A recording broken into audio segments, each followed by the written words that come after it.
Good morning friends. I am Professor P.R. Jagtap from D.Y. Patil College of Engineering and Technology, Kolhapur. As all we are suffering from the COVID-19 epidemic, I hope all of you along with your families are safe and staying at your homes.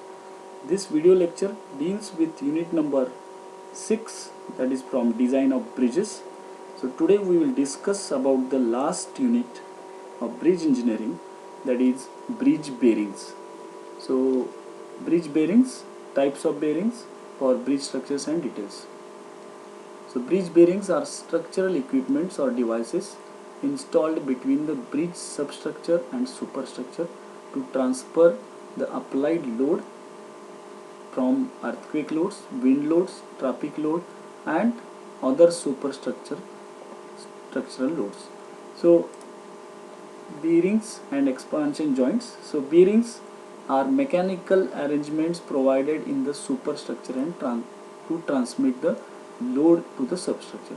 So bearings are provided to transfer the load from superstructure to the substructure. The main functions of bearings are to transmit vertical loads to the substructure, that is to the pier or abutment, to facilitate movement caused by the thermal changes, that is expansion and contraction, and to provide rotational movement of the girder. So these are the main functions of the bearings. So let's discuss about where these bearings are provided for the bridges. So if you see this picture, in this picture at the below portion of this superstructure above the pier, these bearings are provided in the form of this.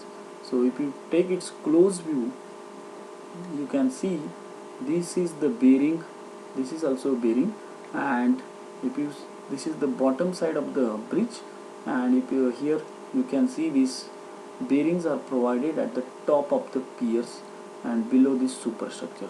So the main function of these bearings is to transfer the superstructure load to the substructure through this part, and this part is called as the bearings. So forces which are on the bearings, they are reactive forces, longitudinal forces, uplift forces and transverse forces. As the reaction generated at the end of the structural members, they can be that is in the form of reactive forces, and longitudinal forces and transverse forces are in the form of earthquake, thermal expansion and contraction, and the braking effect of the vehicles which are moving on the bridges.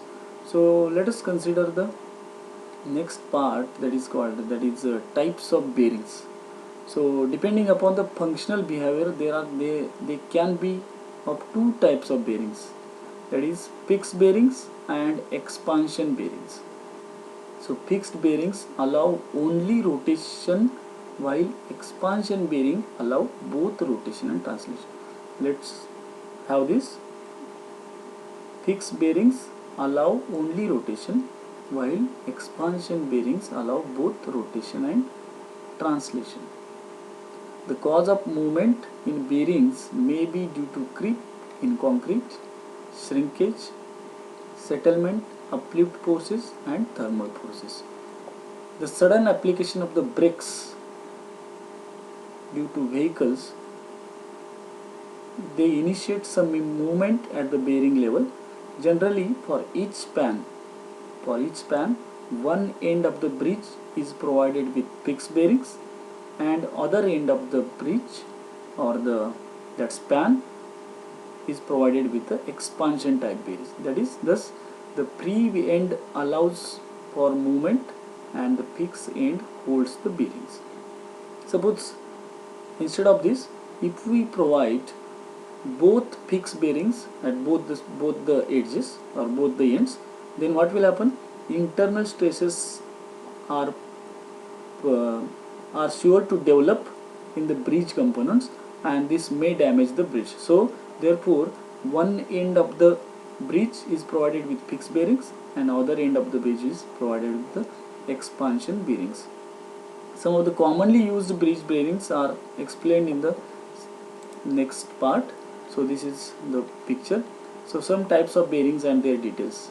So different types of bearings of bridges include the sliding bearings, rocker bearings, pin bearings, roller bearings, elastomeric bearings, curved bearings, pot bearings, disc bearings.